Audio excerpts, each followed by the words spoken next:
Okay, we are back on PWN Radio, and joining me now from 3 Count Wrestling, our owner and promoter Mike Groom. Hello. Hello, and co-promoter and assistant booker Stevie Aaron. Oh, hello! And AJ Styles just went flying into the post on the outside. Did you hear that, Stevie? Assistant. Assistant? Assist me. Right, I need to speak to my agent. Some people are going to be sacked over this. We'll work it out. Assistant, co-promoter, the man with the ideas, the man who came up with 3CW. Where's my coffee? Where's my coffee? That was Jason Mason, that wasn't you. FWA's Stevie Aaron. FWA, oh, I see. We've jumped ship now. NGW Stevie Aaron. What other promotions have I worked for that I've put out? Who was that promotion where you were the colonel? What were they called? I have no idea. Probably less said the better. Right, anyway. We just lost the entire audience. Mike, well done. Yep, nice one. For the few people who get that reference, then I'm sure that they're enjoying that one. Yeah, there we go. So, as noted in our intro, 3 Count Wrestling is making its big comeback on Sunday, the 12th of November at the Borough Hall in Hartlepool, and I mean, you guys held your last show way back in 2013, and for newer listeners or people not maybe familiar with 3CW, I mean, Mike and then Stevie after, can you give us sort of a brief history of the promotion, you know, how you guys started up and wrestlers that you worked with and areas that you mainly sort of ran? Yeah, absolutely. So we started in 2004.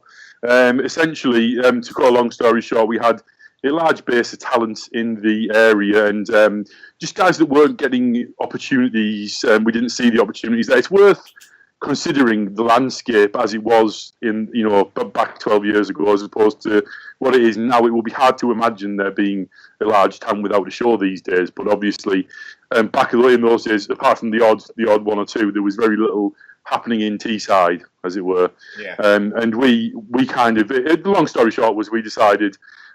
We went to a couple of shows and we thought if those guys can do it, why don't we have a go? And we kind of went from there. But we did have a strong sort of base of guys who, well, obviously, I mean, I think we probably thought they were better than they actually were at the time, but that was probably for the best. But there are guys who went on to become, mainstays in the scene for quite a long time, and got some guys who they went on to join us, who obviously still are, big deals these days. Guys like Martin Kirby. And it was a couple of years later, obviously. But so that kind of dates back to 2004, and I think that we were maybe making the most noise, as it were, around the kind of, I don't know, would you say 2005, 2006, 2007, 2008, maybe, Stevie? I have no idea what you're talking about. What do you mean noise? Yeah, I think we got the most attention, I suppose. Until about sort of 2000. I think God, it will get an attention then. I specifically remember Dan Edler in the South, obviously IPW UK. I think we got a lot of attention as a sort of internet promotion. That I don't know why. Well, I'm not saying you were any better than anyone else. I'm just saying. Oh no! I'm just saying that they were getting noticed in the sense of you had people like that after FWA, and then you had ourselves, maybe 3CW to a lesser extent, but I compare us rather to IPW because it was a slightly smaller venue to what you would see at FWA, and certainly at a lot of the all-star shows and established places like that.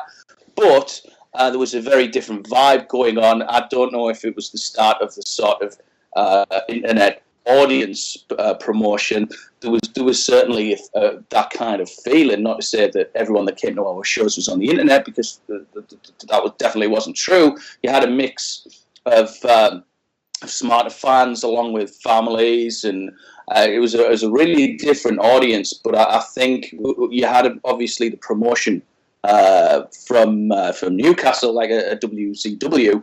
They were doing something a little bit different to what we were doing. They were looking at more the sort of presentation factors, whereas I think we were looking just to run what we thought were entertaining shows, and that might sound somewhat selfish, but for some reason it did get the attention.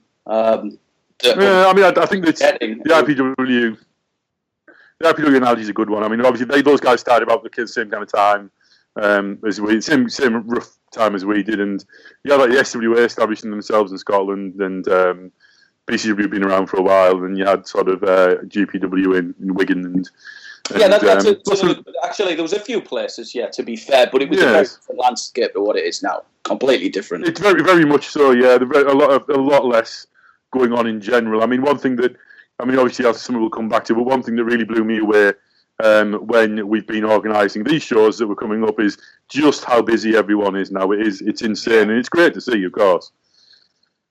Well, that's one of the things I was going to ask you later, but just to wrap up, the original incarnation of 3CW, obviously you mainly ran around the northeast region of England, and you sort of like you said, you ran sort of like mid-2000s, and then, as noted earlier, you sort of finished up in about 2013, and how come you guys stopped promoting in the first place? Oh, geez, I think I might be the best one to answer that question. Yeah, up to Stevie. Why did you stop it? Why, Mike? Why?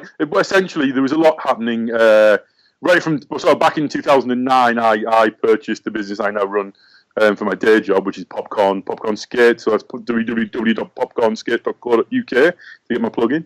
And from that point onwards, that obviously made my life a lot busier. And I think that there was a number of factors with 3CW. We did have the show in 2013, but it's worth noting previously to that show, we'd only really ran sort of 2 shows the previous year as well. So really, it kind of tailed off towards 2012, and a lot of it was down to both time factors and the fact that I think the original crew of guys that we sort of started with and persevered with were kind of starting to either get somewhere or not get somewhere and kind of tail off a little bit in their involvement. And it was something that there was nothing to run anymore. There was, you were basically running wrestling shows with guys that we liked, but there was no consistency about it. Yeah. Because there was no regular shows happening. And as Mike says, a lot of the guys that were known as, they're 3CW guys, like Chris Wittens and Lance Thunders, and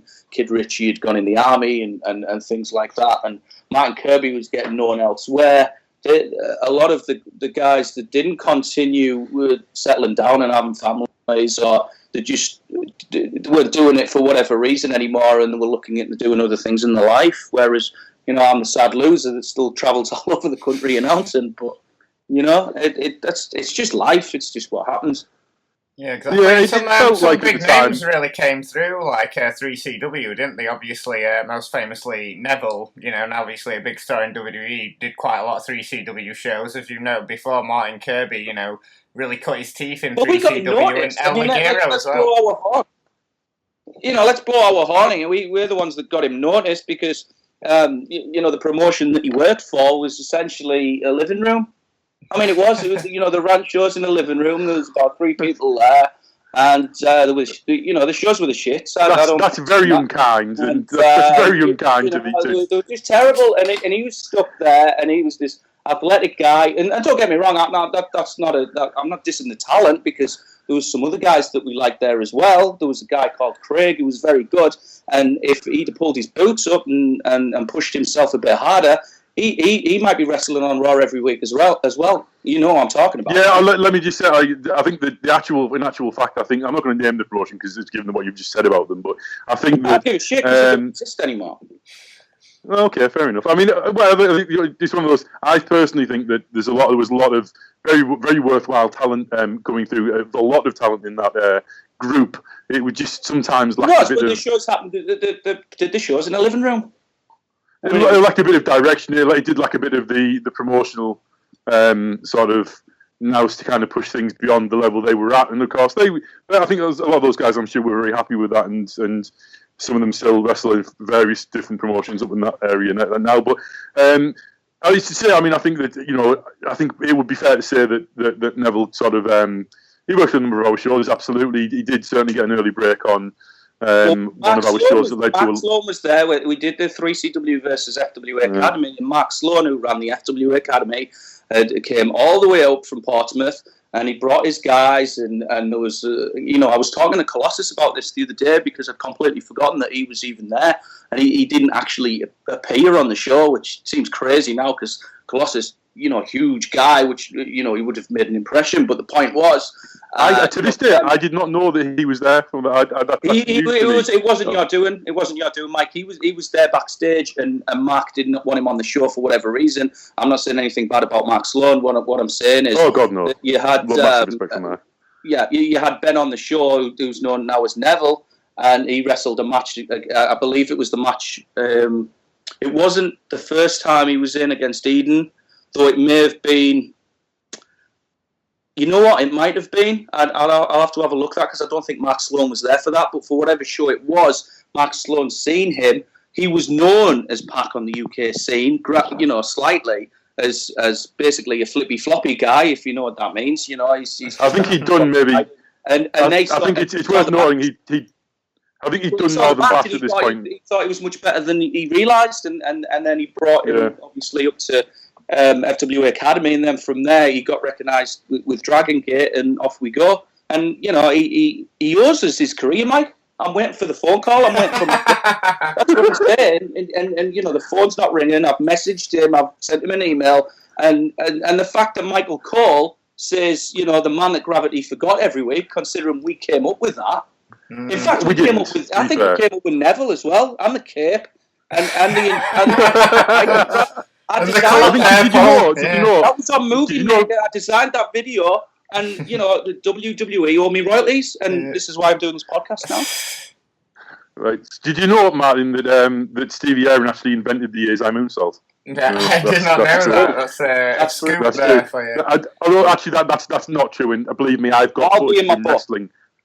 And I've got footage of him wrestling, and if he doesn't shut up, I'm going to make it available to the world. No, please do. Because that footage doesn't exist, because I never wrestled. Oh, it does. It is worth noting, though, that I did nothing. That Neville wasn't very complimentary about his the place Stevie was referring to when he was on Colt Cabana's podcast. So, well, there you go, then. So, who cares? Yeah, there you go. And anyway, so back on track. Let's. So a lot's changed. You've noted in the British wrestling scene, since you guys did the last show. There's, a ton of promotions up and down the country now. British wrestling's got more eyes on it now than it has in a very, very long time. And, hosts of UK names are being invited to wrestle in the US, Japan, all over the world. Seems to be really hot at the moment, hottest since it's been since the 1980s, for sure. I mean, so why did you guys decide to make your comeback now, of all times? I mean, we'll go with Mike first on that one. Yeah, this is going to sound like, this is going to sound really dispassionate, right? But it's a business decision. Basically. Yeah. Now, to answer that question, we need to rewind a little bit, because you'll be aware that, obviously, we announced that we were resurrecting 3CW, and of course, give it a bit of a marketing spin, and instantly we had meltdown on the internet as far as our messages. We're glad you're back. And it's like, I take exception to that a little bit, because I haven't stopped promoting for very long. In the entire time that with 3CW we haven't been around, we switched over to working with NGW, and have been working with NGW since 2014. So for a few years, and the timing is just.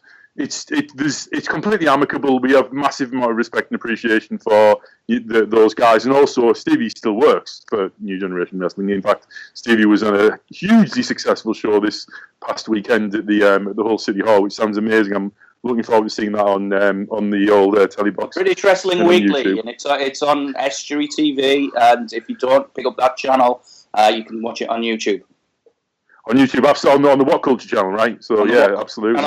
Even if you do a search for British Wrestling Weekly, it comes up. So yeah. And if you look at Wrestle Plus as well, that you can get it early if you pay for the monthly subscription. So there's your plugs. But we were working most of those guys for a long while. The truth is that there's a lot going on with NGW. NGW is a growing promotion. They have a lot happening, a great deal that isn't public, all sorts of things going on behind the scenes, and it just came at the point that the venues that we've been running, it didn't make sense for NGW to return to those venues at this point. And that was purely a business decision. So when we mutually decided that wasn't necessarily going to work, Stevie and I, got our heads together and said, well, it's not for the fact that the venues don't draw. It's not for the fact that there isn't a crowd there. We should still do this. And we actually said, if NGW don't do it, was a big case of if NGW aren't going to do this, we are going to do it. Yeah. And we decided that the best way to do that would be to do it ourselves. And then, of course, it becomes down to the very basic decision: do you call it, whatever you want to call it, ABC Wrestling, the next big 3-letter acronym, or do we just call it 3 Count Wrestling? Because why wouldn't we use, the name that we build up? It's not like we didn't 1PW it. Well, that was your choice. Because, I mean, there was an important point I think you missed there, Mike, that I think I pointed out when I was on PWN last year with yourself, Martin. Originally, we had a show booked in for Northallerton in 2014 or whenever it was. It's a bit of a blur now. And then, funnily enough, I just discussed that with yourself over the phone. Alex Shane phoned me about being involved with NGW, and we told him about the event, and he thought it was a good opportunity because it was just weird that he would phone me at that point because that's what we were looking to do, and he was looking to branch out NGW. Now there's a very good reason, and I can't really go into specifics about why NGW are no longer running in the Northeast. There is a good reason for that. They are focused as a television company for now, looking at the bigger picture. And I think I'll just leave it at that. Yeah, I'm not sure how much of that we should be talking about, but there's always exciting things, always new projects, always new horizons for those guys. There's a lot happening. It's an exciting time for British wrestling. It's an exciting time for new generation wrestling. I look forward to seeing what they've got going on in the future. And obviously, can I just name as well? Just sorry to cut you off there, Mike. Katarina Lee was there at the weekend. Kat, you might have known her as Nikita, or as Burchill's sister on Raw, and TNA's Winter. She was there on Saturday, and she was saying how impressed she was over the production of NGW. So it is getting around. The frustrating thing for me, and again, I don't want to dwell on NGW because we're here to talk about 3CW, but a lot of the American podcasts and a lot of the newsletters are very much focused on the likes of Progress, PCW to a lesser extent, and Rev Pro. Definitely Rev Pro gets mentioned a lot these days for various reasons, and it's a little frustrating given that NGW's got a television show online every week,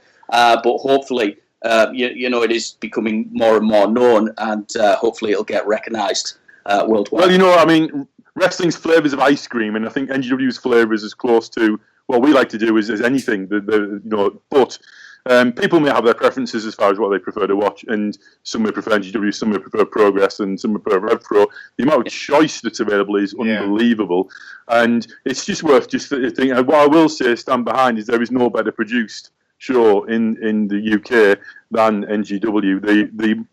The time, the effort, the team, the crew, everything that goes into the show, and the end result is spectacular. The only thing that matches it would be, of course, What Culture Pro Wrestling, which is, of course, produced by the NGW crew.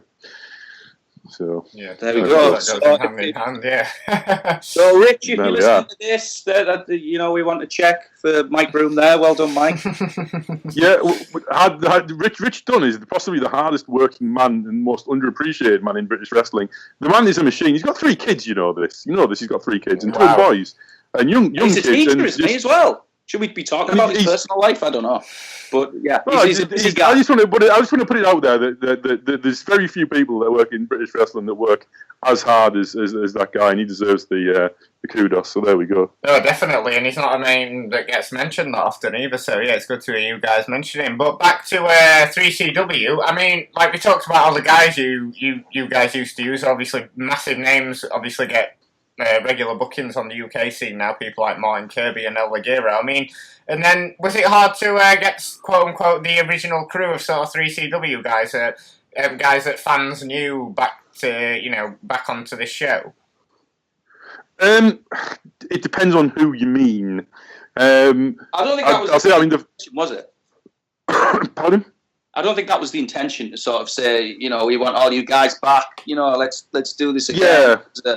Resurrection, like an ECW. Let's have. No, I will say Stevie's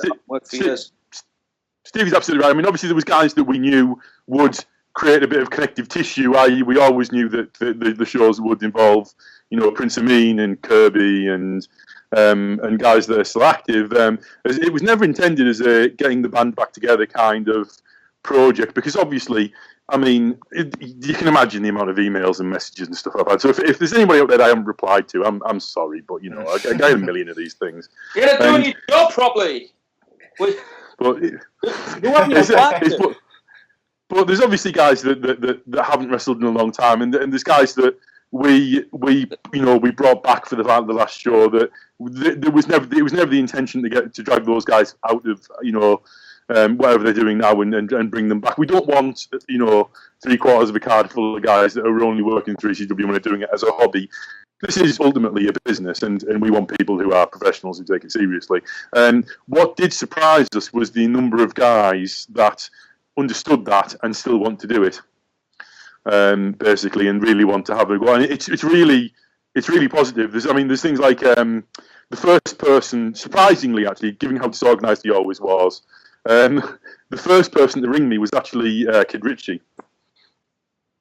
And Kid Richie's just come out of the army. He got to the level of Lance Corporal, and he's just finished his time in the army.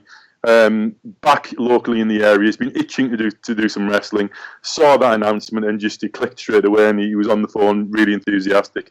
And we're looking forward to returning him to British wrestling, because he's a guy who, other than for circumstance, should never have quit, in my own opinion. And there was other guys who we've got there's one or two guys who really want to help out but don't necessarily want to wrestle. I won't name those guys. Just don't want to put them under undue pressure.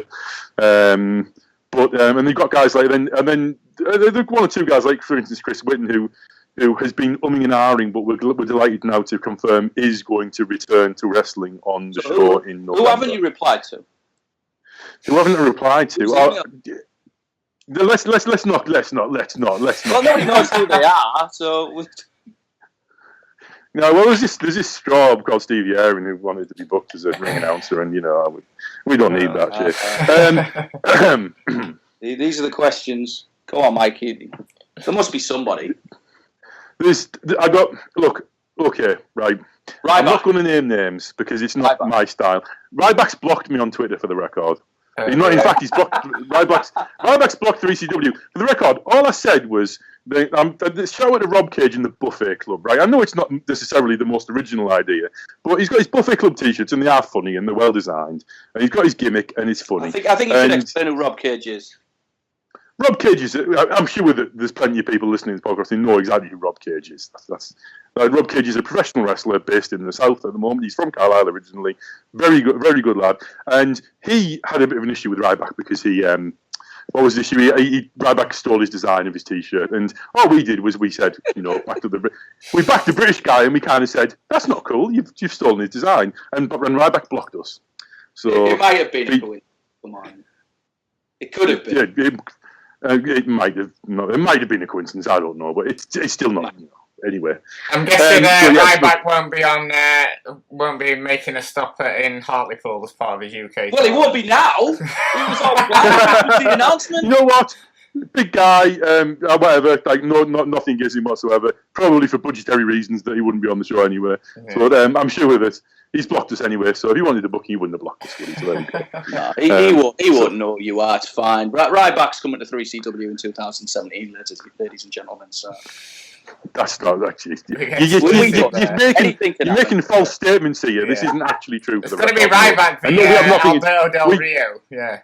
Accusing me of making false statements. I thought this was going on the internet. One guy that you guys have, who hasn't obviously previously been on a 3CW show, as far as I know, who is a very underrated talent on the UK scene. It's good to see that he's getting more exposure through NGW and certainly through WCPW, is Joseph Connors. Certainly, in my mind, one of the most underrated guys on the British wrestling scene today, and it's great to see that you guys have got him on the show. Obviously, Stevie, you'll know him quite well from your work at NGW. Yeah, I'm glad you asked me first, Martin, because I'm a huge fan of Joseph Connors. I think the persona, I don't want to say gimmick, that he has in NGW is unbelievable. If you haven't seen that, check that out on YouTube, of course, British Wrestling Weekly. And I'm sure Mike doesn't mind me saying this, but this is going to be a very similar persona in the resurrected 3CW. At least that's plans at the moment. I don't, you know where it's a cliche now, but you know where a guy has just got it. Joseph Connors has got it in spades. I mean, the guy is unbelievable. He's got a great look.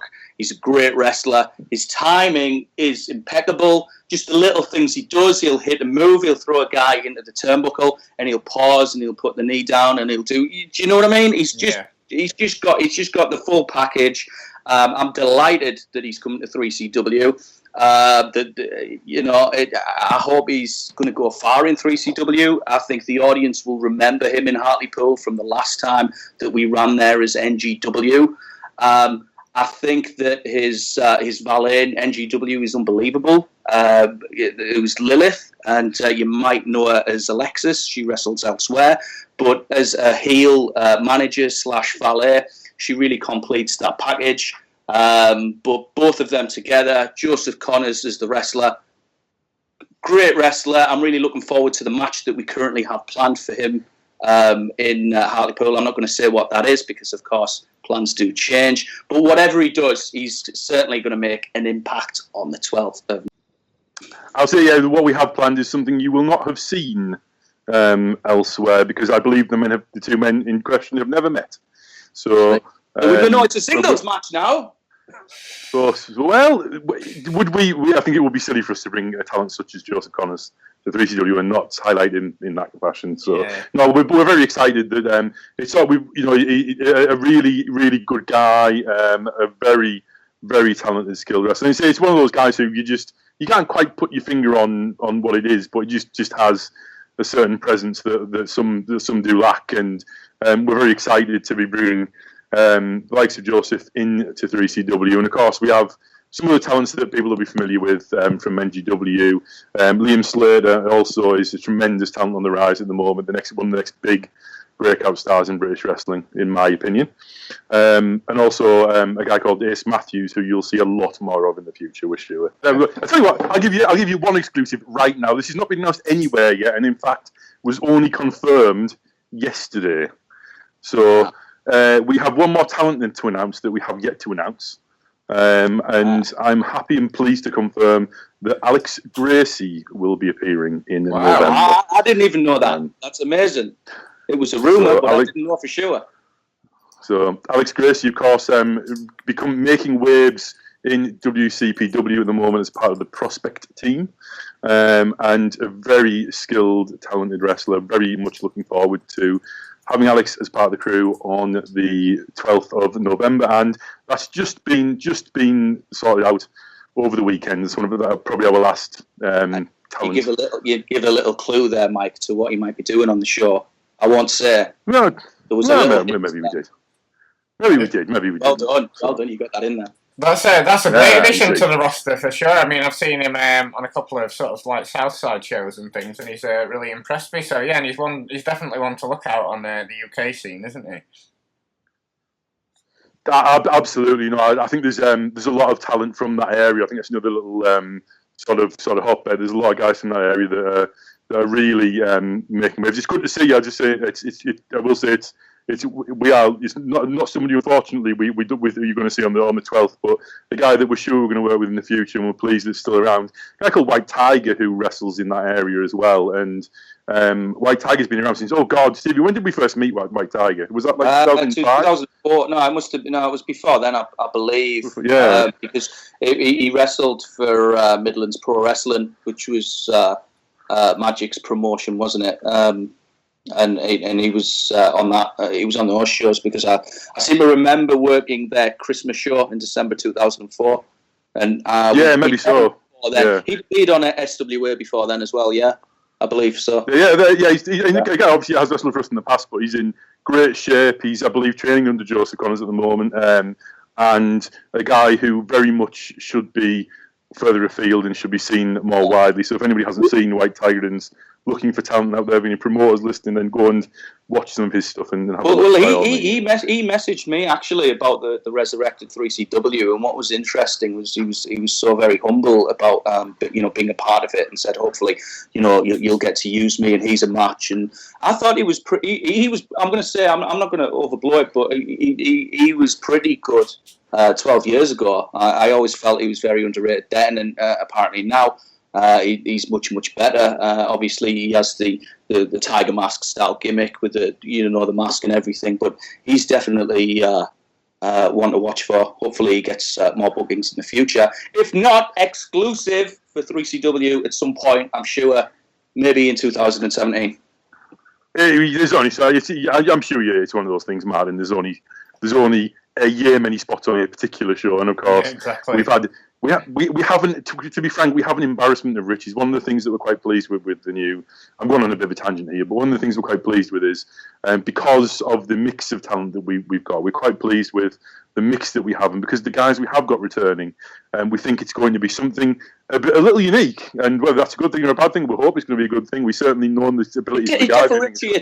It differentiates us from everybody else, because you will see some of the established talent, like your El Lagueros and obviously Martin Kirby and Liam Slater as well, Joseph Connors, but you'll also see them tangle with the 3CW guys, so to speak, the Chris Wittens and Kid Ritchie, Lance Thunder, who's coming back as Simon Swan, and that should make an interesting dynamic, how they can hang with those other guys. I'm convinced that they will, because they'll put the effort in, and they were established commodities 10 years ago. Have they got what it takes today? I don't know, but it's going to be interesting to see from that point of view. We're going to find out. We're going to find out. 3CW originals versus the new breed or whatever. We'll have to work I don't think you can call guys that have been wrestling for 10 years new, to be fair, but I see what you're saying. The new breed, yeah.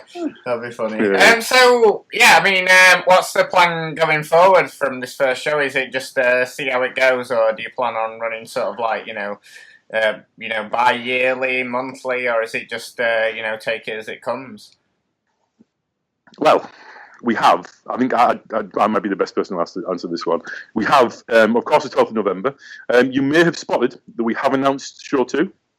Yeah. It is out there. The 10th of December. We will make our debut in Thornaby at the Thornaby Pavilion, and that'll be the fight before Christmas. And that is show 2. So that's going to be around a month later. Following that. There is a bit of a gap in our schedule. We obviously wanted to see how things went and go from there. We have, however, got our major venues booked for 2017, so there will be regular shows, assuming that all, of course, to plan, of course, how wrestling can be.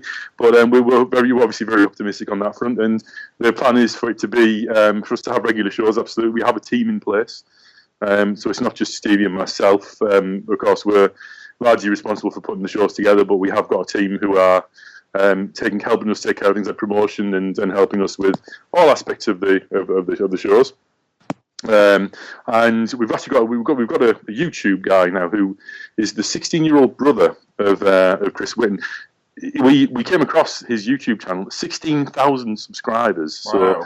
So and he was, and this is what makes us feel really old. He was 4 when we ran our first show.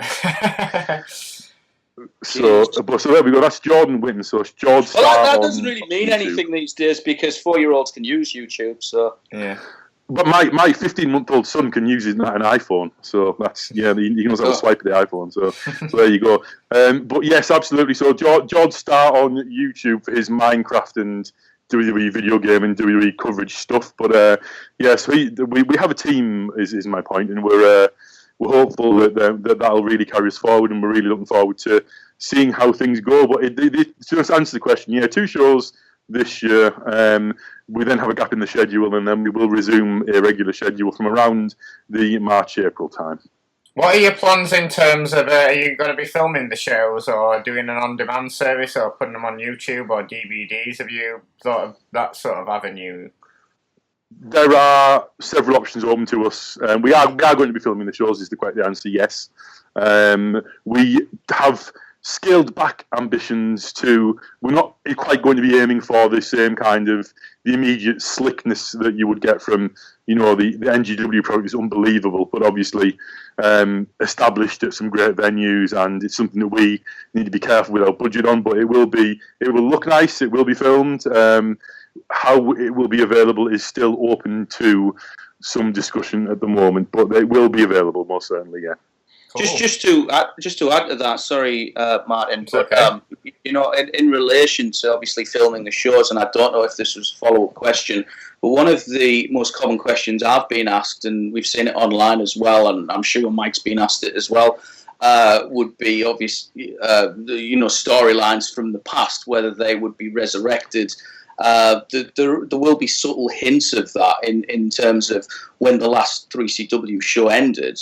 It was Chris Whitten that was seen as the 3CW champion. Martin Kirby had basically ran over everybody. He actually beat El Ligero. So people out there that have seen the match 5,000 times, El Ligero versus Martin Kirby, if you come to 3CW, you see big surprises like that because Martin Kirby actually beat El Ligero in 3CW. It happened. And anyway, he's beat him loads in Southside. You're way behind. Yeah, no one pays attention to them. Anyway, the point is, what's going to happen is we will acknowledge the fact that in some form that Chris Whitten was the last champion. Where we go from there, you'll just have to wait and see. But it's going to be a lot of fun. I've talked to Mike about that, of what we can do, because we want to include the newer fans and don't feel that this is something you might have, you've missed it previously, you've never seen 3CW before, you're going to be completely lost. Obviously, that should never be the case with any indie promotion without television. It's ridiculous to come up with, crazy storylines. It is relatively simple, but there will that was never... That I do like to keep, title lineage and things like that, and we've discussed that as well. If people are going to come to see if Chris Whitten's going to still be the champion or if Martin Kirby's going to claim it back, because that's what happened at the end of the last show. Martin Kirby beat El Ligero, put out an open challenge. Chris Whitten came out and eventually beat Martin Kirby. So, there's things like that. Prince Mohamed Amin, he was the last Northeast champion. So there will be acknowledgements of the past. But we're definitely looking towards the future. It's not a tribute show. It's not a regrouping of individuals. It's not a revival as such. It is essentially a new promotion, but we also want to keep some of the lineage of the past as well. Excellent. Yeah, that's definitely something I'm really looking forward to, and I'm glad that you guys are going to be taping the shows. I mean, before we get back onto 3CW to sort of conclude the show, I was just wondering what sort of wrestling outside of 3CW and GW do you guys watch? Do you have time to watch many promotions? I mean, either here in the UK or sort of worldwide. I mean, Stevie, if you want to answer that first. I keep up to date with the British wrestling promotions. I ask a lot of the boys that work those other shows where I don't, and ask about what's happening. I look at some of the results online. I'm not completely clued in. I'm not the best person to ask. Some of the trainees that I have in the car talk a lot about Rev Pro, and have filled me in on a lot of the things happening there with Will Ospreay. Obviously, I knew about the Vader feud, because who would I be without, I'd be nobody if I didn't know about that. As opposed to watching wrestling on television, I do have the WWE Network because of convenience. I haven't watched Ring of Honor for about a year now. TNA, I haven't watched at all. I don't watch the TV every week because I think that it's just impossible. I've got a life, unfortunately. Yeah. So, but I don't think I'm intrigued, Martin. Do you watch Raw and SmackDown every week? No, because I refuse to pay Sky Sports, but that's a different matter. If you had the option, would you be able to do that? I don't know, because they have a nice recap show on Sky on Sunday, and obviously it's a week later, but it's all condensed into an hour, everything that's gone on in WWE for the week. So that's 1 hour a week of WWE is enough for me. There you go. that's for a long time. I was just watching NXT because not only was it the best wrestling show, but it was only on an hour, so it's easy to watch. I've just watched Backlash there. I guess we can say spoilers now because when this goes out, everybody will have seen it. Yeah. AJ Styles has just won the title. It was a good show. It's going to be forgotten about next week, unfortunately, because this is just the nature of the beast right now and the way they run. There's just so much. Just hours and hours of television each and every week. It's not how it used to be. It's not the same promotion. I quite enjoy just watching the pay-per-views, to be honest, month by month, though it's going to be harder now with 2 a month.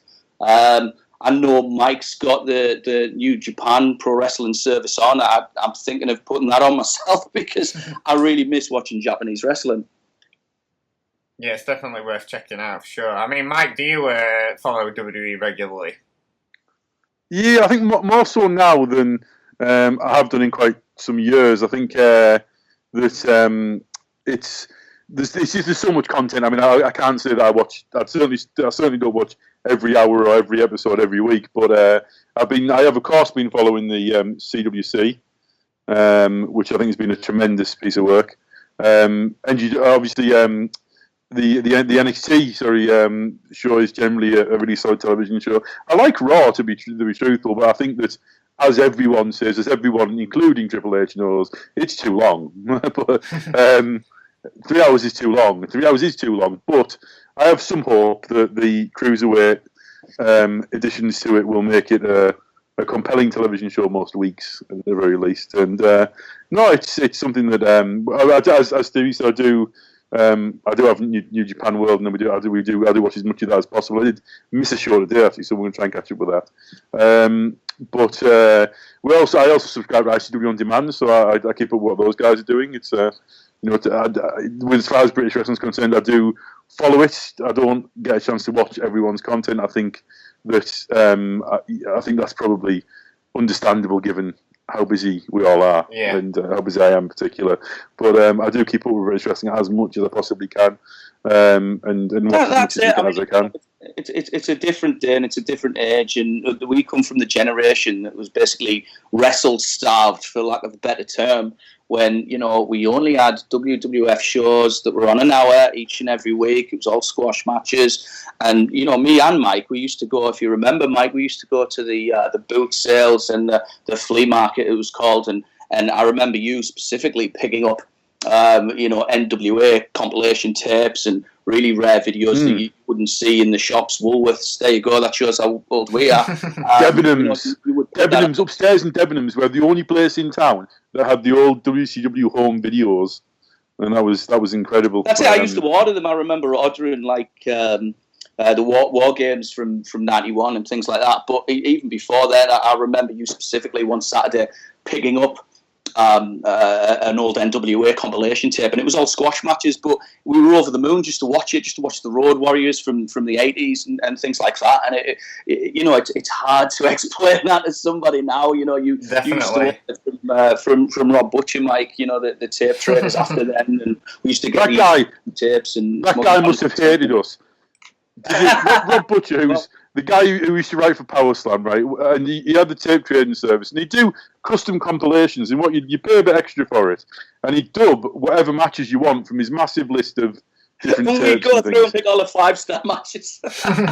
Yeah, we go through and pick all the good stuff, and then he'd have to edit it on this one tape, and he must have hated us. He must have dreaded the phone call. That's a long time ago now, man. That's a long time ago. I did hear an interview with Rob Butcher. I can't remember. It was some kind of round table where it was all the former Power Slam writers talking about, when Power Slam magazine ended, and they were talking about his tape trading service, and he said giving out his number probably wasn't the best idea, because then he'd get 12-year-old kids phoning him up at 8 o'clock in the morning before they went to school to ask if he had the ex-WCW tape. Yeah, I mean, we were wrestling on TV, and we had to figure this out, and it was probably if you remember Big Shots magazine, Mike. I don't know if you remember that, Martin. It didn't last very long. It was during the boom period still here in the UK, and it was mostly posters, but they obviously had access to the Wrestling Observer or something like that, and they would do a little section about the news and what was happening. And they revealed that you could watch AAA Lucha Libre on the old Astra satellite dish. People are listening to this now and going, what the hell is he talking about? But that's how you watch Sky, obviously, in the 80s and the 90s. And on a Saturday afternoon, after Mike had put the NWA tape on, we'd switched over to Galavision and watched Triple A.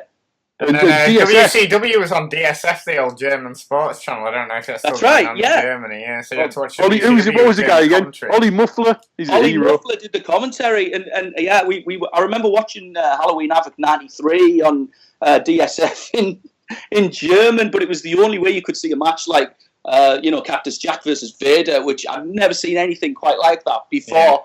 Yeah. And it's hard again to explain to people. It's like, I hope this is a hardcore match, and I was like, back in my day, we only could read about hardcore matches and Japanese matches and cruiserweight style matches. I mean, I remember picking up Pro Wrestling Illustrated, Mike. Again, it was me and you. We'd get the Aptomads as well from. I'll put over Stockton on Tees. It's a town in Teesside, and there used to be an indoor market that used to sell American wrestling magazines, and we could only imagine what moves they were doing in Japan from looking at the pictures of Jushin Liger, etc. And it's crazy the way you could just watch any wrestling you want now. It's not fair.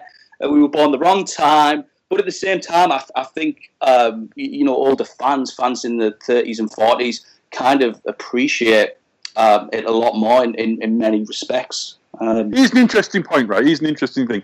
Did you see the Noam Dar Zack Sabre match from the Cruiserweight Classic? Now, there's an example of guys who've grown up with such freedom to be able to watch anything that that takes their fancy, and it really, don't you think it really shows that, of course, these guys are world travelled and they have a mix of influences anyway, but don't you think that there's British talent coming through now with such an interesting, eclectic mix of influences? Is there any wonder that there's so many breakout British talents, on the scene? Do you not think that that's something that is really telling in guys that have got not only a grounding in the British technical style, but in various Japanese styles, and it's just great to see. It's great to watch. Now, I personally, Neville never really had YouTube. I mean, he used to idolise Hayabusa, if I remember rightly. And yeah, absolutely. I don't know where he was watching Hayabusa. I have no idea. Well, it's the same place we're getting them from. Yeah, well. Well, and speaking of people who someone who's sort of like bypassed NXT altogether, and he was in Cruiserweight Classic, and he'll be coming on Raw pretty soon. He's obviously Jack Gallagher, who worked for you guys like way. Zack Sabre Jr. wrestled for us as well, and Noam Dar was at the show, and all nice guys. But he wrestled as Jack Toxic. And I remember, I think I announced him as Jack Tonic or something, and we turned it into a bit of a gimmick that he was a wino or something. But I would never have dreamed in a million years that he would have made it. I mean, that's just me being honest. He didn't wrestle anything like how he does now. And then it's so bizarre to hear, again, all these American critics, like, people on The Observer, like Dave Meltzer and Brian Alvarez. And I think on the Taz show, Taz was a huge fan of Jack Gallagher as well, and it's just fair play to him. Whatever he's done right, he's let's say this sport tapes, and it's just incredible to see. I think some of these training influences absolutely shine through, obviously over Wigan Way. But I think the thing with Jack, I mean, there are guys who, like, we always knew that Neville was special, and everyone who came across him, I think, at the time. That's not to say, like, to cast ourselves as any kind of wrestling genius. It's just that you only have to see the guy to know that he was doing things that other people couldn't do. And it was just be different. And it was a matter of time, and it was a matter of focus. And obviously, he got there, and couldn't happen to a nicer guy. With Jack, it's easy to start to say, "Oh well, I saw it from the beginning." You know what? He wrestled for us once. It wasn't a show that I actually had much to do with, that, in actual fact, and I didn't get it at all at the time. I'm not even going to say. However, I will say this: I've been reminded of this by one of the guys who's actually booking the 3CW shows at that particular time. It was 6 months of 2008. I wasn't booking it, and said to me that there was guys who obviously knew Jack better than we did, even back then, who said, he's got something, he really is. Because obviously guys that would be watching him train and saw. No, I didn't see either, Mike. I really didn't. It's just strange. You know what? It's been a complete transformation, though, hasn't it? Since then. Oh Jack yeah, Toxic to Jack Gallagher on the CWC is a complete and utter transformation. It's like a completely different person, isn't it? So fair play to you guys, not really seeing it because he was a totally different person, wasn't he? yeah, and you know what? I think fair play to him. Again, good guy, and it's great to see guys like that do so well. And for me, one of the standout guys of the whole tournament, as far as the CWC goes, just as far as that unique style and that presence, and a guy who I wasn't even going into, it wasn't sure would translate into that setting, and he has so well. And I've got high hopes for him, on the Raw roster. So hopefully he does very well for himself, and all the best. Yeah, definitely. One more question before we get back to 3CW. Did you guys manage to see CM Punk's fight on Saturday? Oh yes, did. Yeah. Thoughts on that? Because obviously he was a guy who was sort of like really big in Ring of Honor and the big indie star around the time you guys started 3CW, and he did. I was going to say I blinked and I seen half of it. Right. Yeah. Very funny. Thoughts on Punk in UFC? So what was that, Martin? Sorry, I missed that. What were your thoughts on CM Punk in UFC then? Do you think he should carry on, or do you think he should... he's not going to be able to, because Dana White said that he's probably not going to wrestle for UFC again. He's not going to fight for UFC. Obviously, he didn't get to do anything on Saturday, but I thought he was a huge inspiration on the documentaries that he's done, as well as the... I got a bit annoyed with some of the response from wrestling fans on social media. I don't think they understand MMA all that well. And that's fair enough if you're not an MMA fan. But some of the opinions were just ridiculous. What you've got to understand is what he's been training for, 2 years? People have trained for decades. Yeah. This guy, he's fought Mickey. He's prospect. They've got high hopes for him. But Punk's never done amateur. He's never fought at the amateur level. But he got in there. He took it. He was happy. To people and there are a lot of people that don't like Punk that have met him. Some of my friends have met Punk and said, "Steve, we hate him. He's a pain in the ass." And to me, fair play to him for doing what he wanted. He was given an opportunity. I don't think he minds that he lost. I can't see that happening, because at the end of the day, somebody again made the joke on Twitter. Well, poor old CM Punk, he's going to go home to his beautiful wife and lay on the however much cash that he's just made from this fight. So anybody that wants to go into MMA, and this actually ties in nicely to 3CW, more power to them, because a few guys who've wrestled for 3CW have given that a go as well, haven't they, Mike? Oh yeah. Look. My opinion on this is quite simple. UFC's a work. Look, I mean, yes. The fights are real. I'm not going. Don't get me wrong. I'm not delusional. Well, all sports are a work. But in the way that the matches are not made based on the match. Brock Lesnar would never have had a UFC heavyweight title match in his second fight, or this third fight or whatever, if the matches were made purely based on achievement and on. No, but he looked very good in defeat, though. I would have said he looked good. Yeah, well, that's not a reason for him to get a championship match, is it? Or the match he got. He got his fights. I'm not saying they've done anything wrong by any means. He got his fights because of who he was and because he would draw. And this is the key thing that a few people have missed. I mean, CM Punk, he had a fight. He should never have been in the octagon. As far as there are better fighters and less well-known or more obscure fighters that should have always been in there before him. However, if they got 500,000 buys, then no one cares about that. Yeah. And he'll be back. No, he was offered that. He was given that opportunity, and he took it. So that's what anyone would do. What matters is if it did he shift the needle as far as the actual buy rate's concerned. That's the important thing. That's the only thing that matters. Dana White will change his tune if he drew people in that wouldn't have otherwise bought that show. Which, let's face it, as far as I understand it, I'm not a huge MMA fan. I have to admit. As far as I understand it, it wasn't the biggest one ever, and obviously there've been some big ones recently. So. If he's led to a massive increase in the buy rate, then that's what matters to them. They are a business just like the WWE. The matchmaking is very similar in terms of trying to in that respect. And you're just trying to capture the imagination of the general public. What I would say to that is I find the buy rate is going to be very interesting for different reasons, because they're going to be running 5 weeks in a row if you include the fight night specials. So there's a lot of UFC content. They've got the same problem in my opinion, as the WWE in the way that there's just too much of it right now. And if you watch the prelim fights as well, I mean, it's just overkill. It's just too much. It would be like putting every Premiership match on TV at the moment. That's just how I feel about it. Well, it's interesting because, I mean, I don't watch UFC generally. I'm not a huge fan of MMA, I have to admit. I respect it. I'm just not a massive fan of it. But I watched that fight. I mean, I happened to wake up. I wasn't watching the show. I was awake. I mean, my parent woke me up, and I decided to watch it. I was up for the fight. I was up anyway, so I decided to watch the fight. Would I have paid for it? No.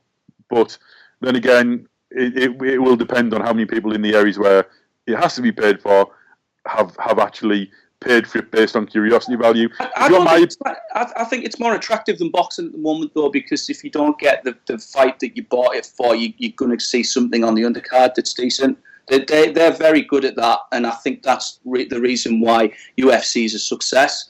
It's like the women. I'm fascinated by the women in UFC. For example, Paige Van Sant recently just throwing that kick, and it was just it became a gif immediately all over the internet. I think that there is marketable people in UFC, and they're on something really really good with the women. Obviously, Conor McGregor, the recent. Fight drew the biggest buy rate ever. I actually stayed up with Blake Norton to watch him win the title from Jose Aldo in December, and again that was just one punch. That was the end, and that can just happen if you understand what it is. And not every wrestling fan, I think, understands that, because they've been brought up to believe that good matches have got to be more than 10 minutes long. So it's just a different kettle of fish. It appeals to boxing fans. It appeals to a lot of people, and more power to the UFC. That's just my opinion. But I'm not going to be watching it every week. No, exactly. Like you said, it's suffers with the same thing WWE does. Way too much content, I'm afraid, from UFC. And what do you want? My cat's just come in. I do apologise. She's chasing the long leg. Well, just to sort of like wrap this up, how can people get tickets for the show? How can people watch your YouTube channel, follow you guys on Twitter, like on Facebook, and any other plugs you want to get in before we wrap this up? Oh, there's an excellent question. So you can get the tickets are available from. You can either get them from www.3cw.co.uk/shop, where you can also find, it should be noted, the new 3CW apparel range. We've got T-shirts, we've got hoodies. You got a Sweet Stevie T-shirt. There's a Sweet Stevie T-shirt, absolutely, which is one of the best sellers at the moment, to be fair. So, I can't believe the amount of girls, none of which I know, they all seem to be in the same location. It's a bit strange that I don't know how that happened. None of which you work with. Pictures. It's so there's going to be more girls with a Sweet Stevie T-shirt. I'll be putting them on social media, so you can be cool like them, or you could end up with a hot girl. All you need is a Sweet Stevie T-shirt. So if you're a bit of a hipster, you're a bit of a sado that just stays in the house all the time, watches YouTube every day, watches Raw and SmackDown and all WWE TV. If those people exist out there, and you want more of a social life, you just need to get yourself a Sweet Stevie T-shirt. Also, of course, don't listen to that knob. What you need is 3CW apparel. You've got 3CW T-shirts, 3CW still rules. Please don't sue us, and all kinds of apparel. Also, we've got the Ref Club, the hashtag Ref Club, which is the brainchild of our own Jumping John Myers. Some really cool T-shirts, all kinds of different designs. I really like the little Ref one. I think that's funny. Go on the website and have a look at that. You can get your tickets for the show from the shop as well. So that's www.3cw.co.uk/shop. We're also available via Ringside World, which is www.ringsideworld.co.uk. You can phone the Hartlepool ticket box office on 01429890000. From memory, that A wasn't that good. And then you can also get them from. Is there anywhere else, Stevie? Have I missed anything? I think that's it. I think that's it. So yes, absolutely. So, and also the YouTube. So our social media is pretty easy to remember. It's the number 3 and then Count Wrestling. So it's 3 Count Wrestling. So we're on Twitter, we're on Instagram, we're on YouTube, and we're on Facebook. So give us a like on those platforms. If you go on the YouTube, we've got content on there at least 3 times a week. Now we've got new retro old school matches being uploaded every Monday and every Friday, I believe. Today it's every 12 p.m. and every Monday and Friday. Today's match was from 2006 Midsummer Showdown was Doug Williams versus Stevie Lynn for the 3CW title, I believe. And so that's definitely worth checking out. Some good stuff lined up on that, and all kinds of things, all kinds of exciting things. Now, would you like to know the identity of the first match for 3CW Encore, Martin? I would. That would be excellent. And when he says for the first match, you mean this at the moment, as it stands, this is going to be the first match on the show. So this is the first 3CW match in 3.5 years, unless we change our minds, which, let's face it, has happened several times already. This was someone's actually car breaks down, touch wood. Up until I was actually, one of the talents was actually told they were going to be in a tag team match on Saturday, and we changed our minds. But yes, so the first match at 3CW for 3.5 years at 3CW Encore will be. Go on, Sam, Stevie. You want me to tell him? Yeah. All right. How about the former? No, we'll do it the other way. No, I've done it now. The former 3CW champion Martin Kirby is going to be taking on one-on-one the newcomer to 3CW, Liam Slater, the body himself, the Wenger bus. Can you imagine what's going to go down when Martin Kirby takes on Liam Slater in an exploding barbed wire death match? Incredible. No, it's not exploding barbed wire death match. But we can't afford the piranhas, that's a unfortunately. complete exclusive for the show on November the 12th. Martin Kirby taking on Liam Slater. I mean, that should be a cracking match. Really looking forward to that one. Yeah, we're really looking forward to seeing it ourselves, and that's a part of what we've always liked to do when we book shows. We like to put matches on that we want to see, and I definitely want to see those guys wrestle. Two wacky guys, also great technical wrestlers. I think Liam Slater's might be underrated as a technical wrestler, but we'll see what we can do. Hugely underrated. Against Martin Kirby. There is no question that hugely underrated. Trains a lot under the great Marty Jones, of course. Tremendously capable technical wrestler, and really starting to show that, I believe, really now. And as I said, both guys, we hugely rate both guys as both wrestlers and people, and we can't wait to have them at the new 3CW at Encore in November at Hartlepool. You don't want to miss that match. 3cw.co.uk/shop. Get your tickets now. Definitely, and on that note, all the plugs and all the places you can get tickets will be in the show notes, so be sure to check that out. And guys, thank you for joining me today. It's been brilliant chatting to you, and it's been emotional. I'd just like to say that the opinions of bittersweet Stevie Aaron do not reflect the opinions of 3 Count Wrestling. I do this show every week, Martin, as I've said before. Stevie Aaron needs a podcast. He needs his chip pie. Stevie Aaron's chip pie needs to happen. I don't know when it will happen. But it's a lot of fun. And thank you to all the listeners out there. I hope they all support British wrestling. If they don't, at least support 3CW. And if you listen to the show, that'd be great if someone could come up to me and say, it is worth doing these things, because I got to put up with the likes of Martin Bushby and Mike Groom. But no, thanks very much for having us. You're a terrible human being, Martin. You're a terrible human being. No, thanks for having us on again, though. This has been a lot of fun, and we could do it all night. Yeah. Yeah, thanks, Martin. That's been fantastic. No, thank you. And thanks everyone for listening. Be sure to hit the subscribe button on iTunes and give us a massive 5-star review. And the follow button on SoundCloud. That's just as important as iTunes. And check us out at PWN Radio on Twitter. All the show links will be in the show notes. So, once again, thank you and good night.